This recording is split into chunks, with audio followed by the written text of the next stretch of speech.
avant le 7 octobre, on a eu 39 semaines de manifestations. Et pendant ces 39 semaines, le Rivon Arevi a fait énormément de séminaires avec des gens de tous bords.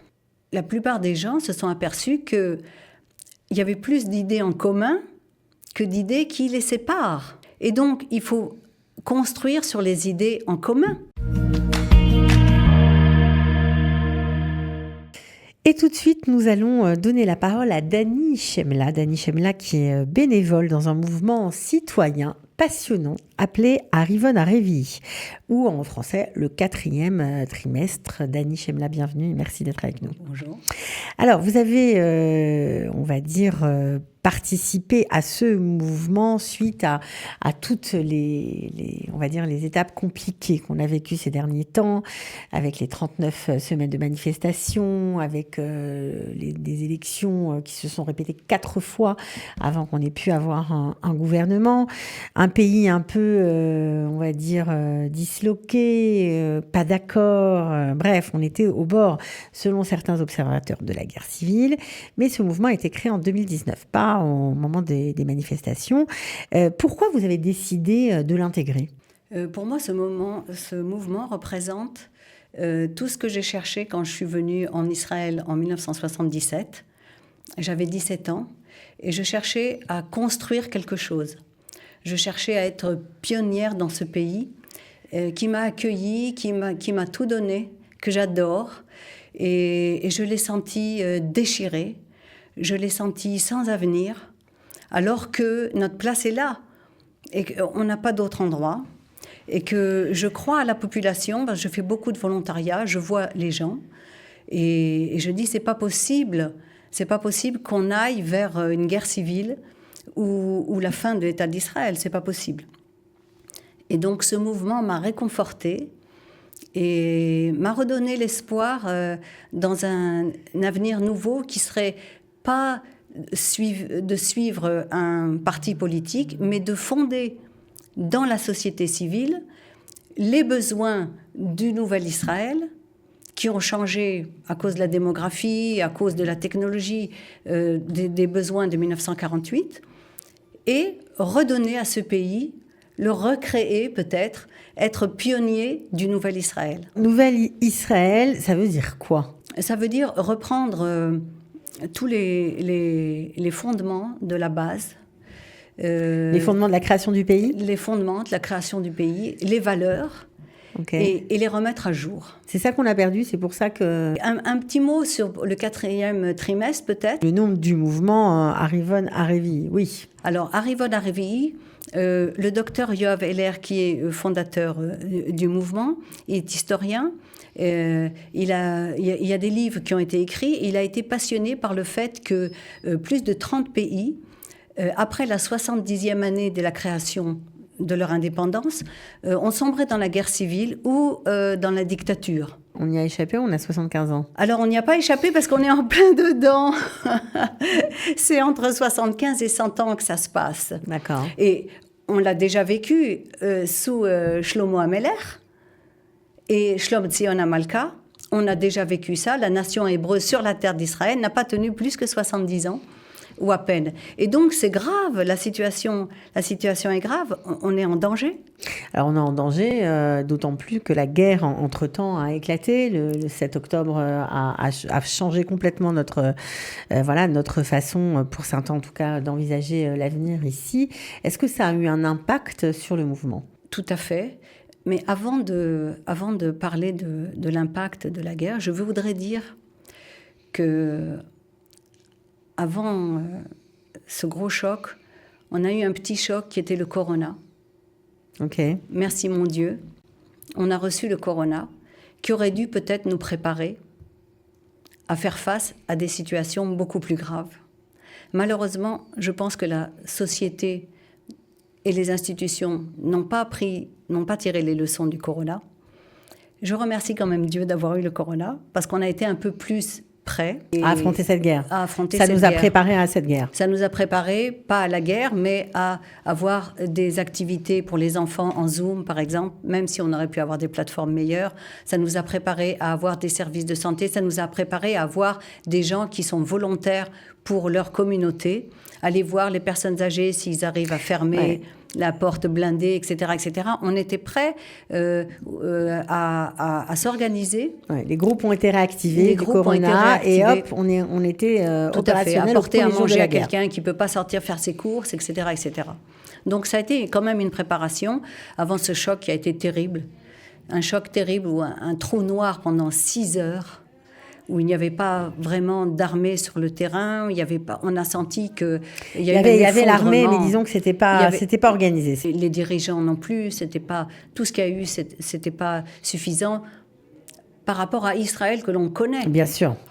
À Tsahal, à cette force que l'on connaît. Alors, ce mouvement, le but, c'est de préparer un nouvel Israël, c'est-à-dire de relever les défis auxquels nous sommes confrontés et surtout de pacifier, en tout cas, nos relations. Ça, c'est très important, j'imagine, pour vous, parce qu'il n'y avait plus vraiment d'espace de dialogue avant ce 7 octobre. Avant le 7 octobre, on a eu 39 semaines de manifestations.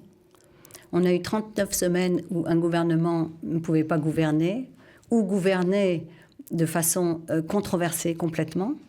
Et pendant ces 39 semaines, le Rivon Arevi a fait énormément de séminaires avec des gens de tous bords. C'est-à-dire ? Droite, extrême droite, gauche, extrême gauche, laïcs, religieux, orthodoxes, Kippa-Sruga, des bédouins, des druzes, des musulmans, des chrétiens. Donc tout le monde mélangé à discuter sur certains thèmes. Tout le monde mélangé a discuté.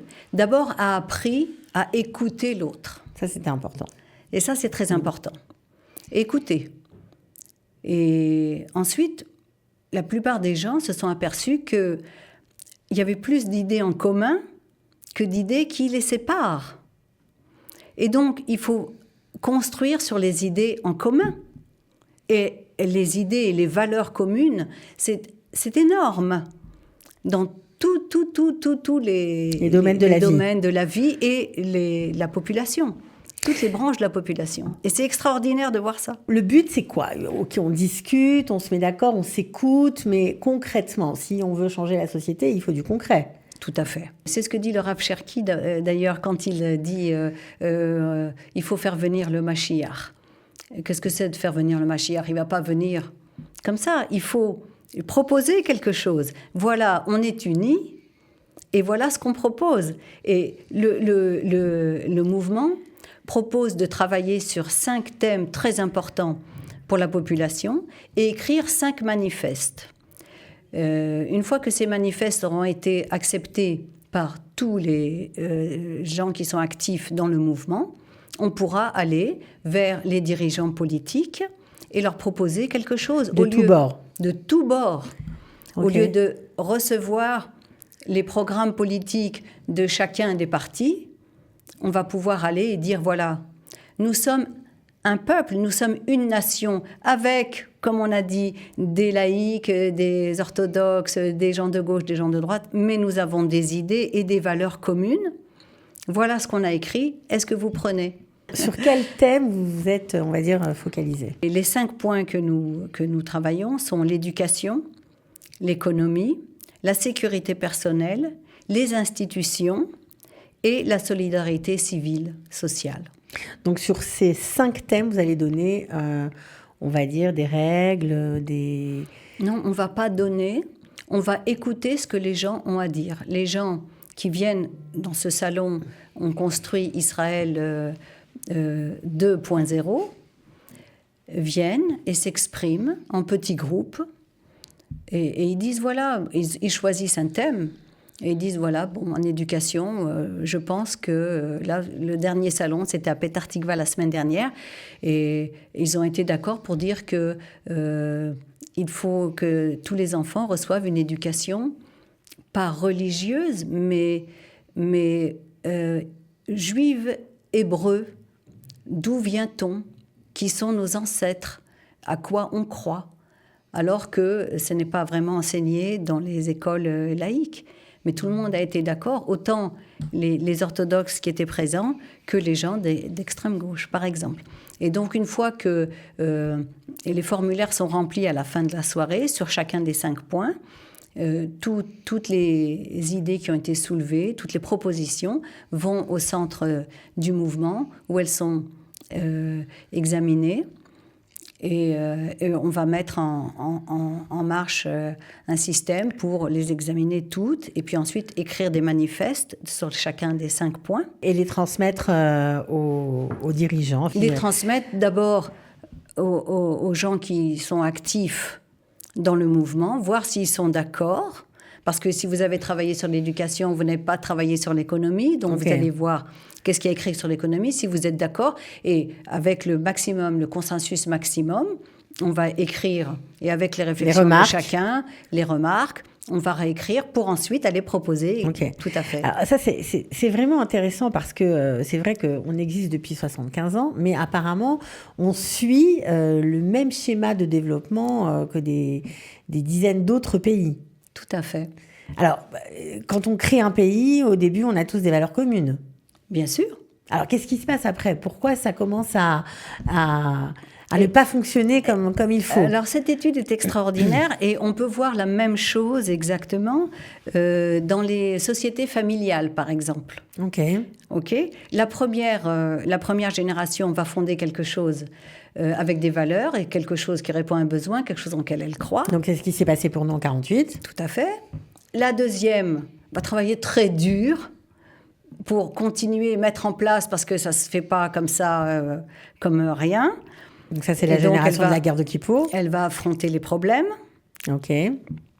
La troisième génération va venir améliorer.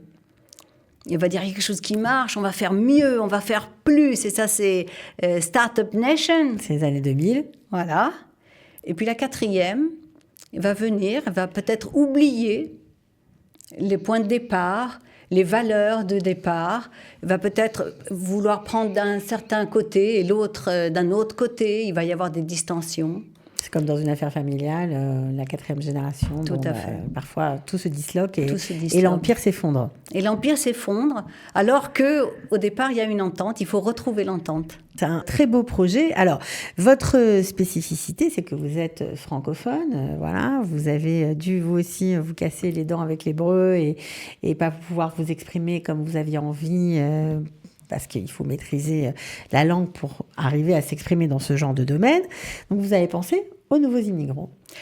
Et aux nouveaux immigrants et à tous les francophones et à tous les Français, parce que, ou ceux d'éducation française. Parce que je pense que quand même, bon, on a fait la Révolution française, quand même, c'est les Français, faut pas l'oublier. On est les Juifs de France, on est très militants. Et on a quelque chose à dire, on aime bien s'exprimer, on aime bien être écouté. Et je pense que les nouveaux immigrants ont besoin... D'abord, je crois en eux, je suis sûre qu'ils peuvent participer, qu'ils peuvent amener des idées extraordinaires pour Israël, et qu'ils ont envie de construire cette nation. Ils sont là pour ça aussi, pas seulement pour dire, voilà, j'ai fait mon alia, je suis en Israël. Non, mais pour construire, pour participer. Et j'aimerais justement qu'ils ne soient pas bloqués par la langue. J'aimerais qu'ils puissent venir, participer, dire ce qu'ils ont à dire. On va les écouter et ils feront partie de ce grand mouvement extraordinaire. Alors, si vous avez envie de participer à ce mouvement Arrivon à Révi, le 4e trimestre, vous pouvez envoyer un petit message sur Messenger ou en commentaire sous l'émission, et on vous, même en français, et on vous contactera. En tout cas, Dany reprendra contact avec vous. N'hésitez pas à le faire. Franchement, c'est une belle façon aussi de s'intégrer et de connaître d'autres personnes. En Israël, pas toujours évident quand on n'a pas de lien, on n'a pas d'entrée. Donc ça, c'est un bon moyen aussi de s'intégrer. Je pense, je suis sûre, je fais confiance. La page Facebook est en hébreu, c'est très facile de la faire traduire. Oui, bien sûr. Et d'envoyer un message tout à fait comme tu l'as dit en français. Bon, Il n'y aura alors, pas de problème. en tout cas, nous, on était ravis de faire votre connaissance. Merci. Merci d'être venu nous parler voilà, de ces initiatives citoyennes. On a vu que le pays est vraiment magnifique, que la population est absolument exceptionnelle dans toutes ses composantes, vraiment. Et ça fait chaud au cœur. C'est ce qui est ressorti depuis le 7 octobre. On le savait, mais là, c'était vraiment flagrant et impressionnant. Donc, il n'y a pas de raison pour que... Il n'y a pas de raison qu'en temps de paix, ça s'arrête. Voilà, il faut que ça continue. Tout à fait. Bon, voilà, c'est le message de Dany. Merci beaucoup d'avoir été avec nous. Merci à vous. À bientôt.